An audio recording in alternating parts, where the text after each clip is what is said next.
My name is Jeff Wells, and I am the president and founder of an organization, Wish for Our Heroes, which helps military families with basic needs.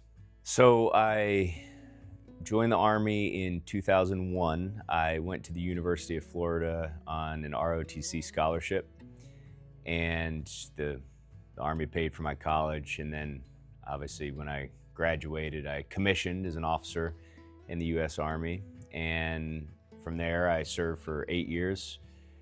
The Army actually brought me to Texas, which is maybe one of the best things the Army could have possibly done. But throughout that time, mostly served overseas. That was sort of when the peak of the Iraq and Afghanistan wars were happening. So during that time, I was in combat in Baghdad, and I saw the toll that combat and being separated from your family and all those things take, not only for me personally, but also for my soldiers. And there were several different situations I ran into with my soldiers where they really needed help back home, and there was no mechanism or process in place through the military channels to get that. And it got to the point where, we're fighting every day, sometimes 12 or 18 hours a day. We're in combat, and these guys can't reach their families back home. They have challenges with their children. They're just going through some very difficult times. And so it was sort of that moment when we were over there that I realized if the opportunity ever, came, that we would try to do something to help. After returning from Iraq, I sat down and I talked to my dad for the first time about some of his combat experiences in Korea and Vietnam. He had never talked about it before, but then suddenly we had that in common. And what I heard from him was that even though he served during a very different time, very different generation, many different challenges, geopolitically and otherwise, the needs of the soldiers were the same. The guys suffered with, their families being back home and all those things. And so we sort of talked and came up with the idea of starting Wish for Our Heroes. And then in 2009, which is, you talk about things, but you don't do them, sometimes it seems like a good idea. 2009, which is the time that I got out of the Army, he passed away sort of quickly.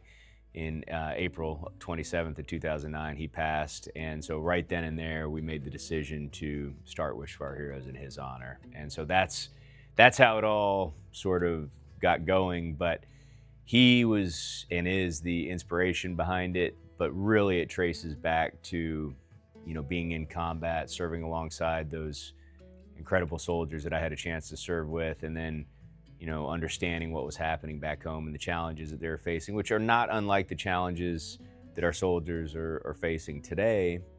Obviously, we know about what's happening overseas, still in the Middle East, this time in Iran, but there are soldiers deployed around the world that we don't even know about. SWBC was the first company here in San Antonio that stepped forward to help us when we first started Wish for Our Heroes, which is tremendous. We started the charity 15 and a half years ago. November 2nd of 2009 was the day that we granted our first wish. And SWBC got involved just a couple years later when we did our first event here in San Antonio. Obviously, the founders, Charlie and Gary, have been constantly involved, but we've done so many different things from SWBC being part of events. Every single year we do a holiday program with SWBC where various departments sponsor military families that are in need, and they buy gifts for them and they shop. The company does a food drive every single year. SWBC has hosted events. We did a bike ride at one point where SWBC came out and all the employees came out, and Tony Parker was there and Becky Hammond was there. And it's been an amazing relationship, and anything that is ever needed here in San Antonio, it's literally just a phone call to Lisa or a phone call to Debbie and the team here at SWBC, and it seems like that need is addressed immediately. And on top of that, SWBC helps us manage our, our finances and things like that, which has been tremendous. That's been, SWC has been doing that to help us on the back end since the very beginning. So it's really, it's kind of like a family, I guess is the best way to describe it. But there are so many employees within SWC that I've never met personally, but have been involved with Wish for Our Heroes, and literally the impact that SWBC's had. Thousands, not hundreds, but thousands of families have been assisted. It's just a very powerful relationship, and I know that SWBC does a tremendous number of things in the community and helps many different organizations. But speaking from the military standpoint, we would not be where we are today without SWBC, the leadership team, and then also all of the employees that are involved in this family.